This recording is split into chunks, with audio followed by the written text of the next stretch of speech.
ঈদত পাচলিৰ দোকান মাংসৰ দোকান প্ৰায় বন্ধ থাকে ছট পূজাত পাবলৈ নাথাকে সাধাৰণ বনোৱা এতিয়া আপোনালোকে কেইটামান প্ৰশ্নৰ উত্তৰ দিয়ক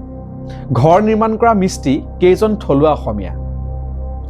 মাছ মাংসৰ ব্যৱসায় পাচলিৰ ব্যৱসায় অসমীয়াৰ হাতত আছেনে অসমীয়াৰ গেলামালৰ দোকান কেইখন আছে কাপোৰৰ দোকান ফলমূলৰ দোকানত কাৰ আধিপত্য আন ব্যৱসায়বোৰৰ কথা নকৈ কাৰ্বি আংলঙত কিছুদিন পূৰ্বে বহিৰাগতৰ মুখত শুনা গ'ল কাৰ্বি চাইনিজ গো বেক কিন্তু আমি কি কৰিলোঁ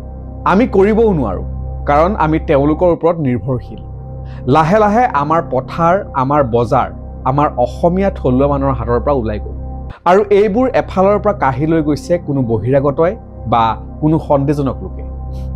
বিপৰীতে চাকৰি বা চৰকাৰী অনুদানৰ আশাত আমি বন্দী ৰাজ্যত উঠিছে বিনামূলীয়া হিতাধিকাৰী আঁচনিৰ ধুম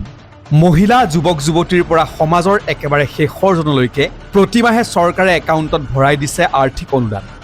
অভিযোগ উত্থাপিত হৈ আহিছে লাহে লাহে কৰ্মবিমুখ হৈছে অসমীয়া জাতি আমাৰ পথাৰ আমাৰ বজাৰ দখল কৰিছে বহিৰাগত সন্দেহজনক লোকে কিন্তু এনে স্পৰ্শকাতৰ সময়তে কৰ্মক্ষেত্ৰলৈ সাজু হৈ উঠিছে এডল আৰ্মি নাম ৰবিন আৰ্মি জনপ্ৰিয় সংগীত শিল্পী মানস ৰবিনৰ এক প্ৰশংসনীয় প্ৰচেষ্টা কিন্তু এই ৰবিন আৰ্মি ব্যতিক্ৰম প্ৰথমতে এই আৰ্মি দলটোৰ কথা যেতিয়া আমি শুনিছিলোঁ স্বাভাৱিকভাৱে মনলৈ আহিছিল নিশ্চয়কৈ মানস ৰবিনে কিবা সংগঠন আৰম্ভ কৰিব খুজিছে কিন্তু শনিবাৰে ৰবিন আৰ্মিৰ সম্বন্ধে জানি মানস ৰবিনৰ প্ৰতি আমাৰ সন্মান দুগুণে বাঢ়িল কাৰণ এনেধৰণৰ কথা কোৱা লোক বহু থাকে কিন্তু উদ্যোগ লোৱা মানুহে নাথাকে লাহে লাহে কৰ্মবিমুখ হৈ অহা অসমীয়া থলুৱা যুৱক যুৱতীক সংস্থাপনৰ বাট দেখুৱাইছে মানস ৰবিনে আৰু এতিয়া 2000 থলুৱা যুৱক যুৱতীৰে সাজু ৰবিন আৰ্মি 2000 শিক্ষিত অসমীয়া থলুৱা খিলঞ্জীয়া আৰু ভূমিপুত্ৰক লগত লৈ মই আজি জানুৱাৰী মাহৰ 3 তাৰিখে ৰবিন আৰ্মিৰ শুভাৰম্ভ কৰিছোঁ ৰবিন আৰ্মিৰ প্ৰত্যেকজন সৈনিকক আমি দুমহীয়া শাৰীৰিক প্ৰশিক্ষণ প্ৰদান কৰিছোঁ 3 মহীয়া কাৰিকৰী প্ৰশিক্ষণ প্ৰদান কৰিছোঁ আৰু তাৰ পাছত তেওঁলোক এতিয়া ফিল্ড ট্ৰেইনিঙৰ বাবে সাজু হৈছে ইতিমধ্যে তেওঁলোকক প্ৰদান কৰা হৈছে কাৰিকৰী আৰু শাৰীৰিক প্ৰশিক্ষণ মানস ৰবিনৰ এই ৰবিন আৰ্মিত থাকিব প্ৰাইভেট টিউটৰ সংগীতৰ শিক্ষক প্লাম্বাৰ ৰং মিস্ত্ৰী বিউটিচিয়ান পাৰ্ট টাইম ড্ৰাইভাৰৰ পৰা বিভিন্ন সেৱাত নিয়োজিত হ'ব পৰা দক্ষ যুৱক যুৱতী কাৰোবাক যদি ইলেক্ট্ৰিচিয়ান লাগে কাৰোবাক যদি প্লাম্বাৰ লাগে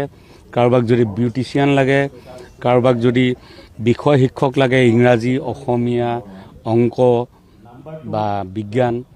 কাৰোবাক যদি মিউজিক টিচাৰ লাগে গিটাৰ ভায়লিন তবলা কাৰোবাক যদি মেডিকেল এছিষ্টেঞ্চ লাগে কাৰোবাক যদি হস্পিটেলৰ ৰখীয়া ল'ৰা লাগে কাৰোবাক যদি এম্বুলেঞ্চ লাগে ইত্যাদি বিভিন্ন ধৰণৰ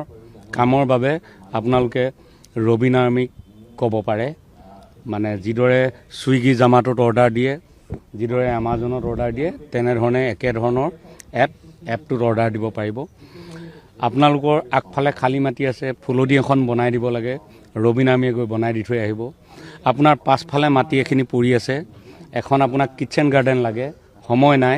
ৰবিন আৰ্মিয়ে গৈ 4 ঘণ্টাত আপোনাৰ কিটচেন গাৰ্ডেন তৈয়াৰ কৰি থৈ আহিব আপোনাৰ টেৰেছখন এনেই পৰি আছে ছাদখন এনেই পৰি আছে তাত এখন কিটচেন গাৰ্ডেন লাগে বনাই থৈ আহিব আজিৰ পৰা গুৱাহাটীত ৰবিন আৰ্মিৰ ছাৰ্ভিচ লাইভ হৈছে অসমবাসী ৰাইজে আশীৰ্বাদ কৰিব ইফালে শনিবাৰৰ পৰা গুৱাহাটীত আৰম্ভ হ'ল ৰবিন আৰ্মিৰ সেৱা মোবাইল এপৰ জৰিয়তে প্ৰয়োজনীয় লোকে ল'ব পাৰিব ৰবিন আৰ্মিৰ সেৱা আপোনালোকৰ সঁহাৰিয়েহে ৰবিন আৰ্মিক জীয়াই ৰাখিব আজি মই 2000 ল'ৰাক লৈ আগবাঢ়িছোঁ মই আশা কৰিছোঁ ভৱিষ্যতৰ দিনত আপোনালোকৰ সহায় পালে 1 লাখ অসমীয়া ল'ৰাক অসমতে মানে নিজৰ জীৱিকা নিৰ্বাহ কৰিবলৈ সুযোগ প্ৰদান কৰিব পাৰিম শিল্পীজনৰ এই প্ৰচেষ্টাক এতিয়া শলাগ লৈছে সকলোৱে বৰ্তমান এনেবোৰ কামত প্ৰায় নোহোৱাৰ দৰে হ'ল থলুৱা অসমীয়া যুৱক যুৱতী গতিকে এনে সময়ত মানস ৰবিনে আৰম্ভ কৰা এই অভিযানৰ সফলতা কামনা কৰিছে সকলোৱে এতিয়া অসমীয়া যুৱক যুৱতীয়েও নিজৰ দক্ষতাৰ জৰিয়তে স্বাৱলম্বী হ'ব কেৱল চাকৰিৰ আশাত বন্দী হৈ নাথাকি নিজৰ পথাৰখন আনক দখল কৰিবলৈ নিদিব আমাৰ বজাৰ আমাৰ পথাৰ অসমীয়াৰ হাতত থকাটোৱে আমিও বিচাৰোঁ মানস ৰবিনৰ এই প্ৰচেষ্টা চিৰস্থায়ী হওক ৰাজ্যলৈ নৱজাগৰণ হওক আজিৰ ভিডিঅ' ইমানতে সামৰিলোঁ পৰৱৰ্তী ভিডিঅ'ত পুনৰ লগ পাম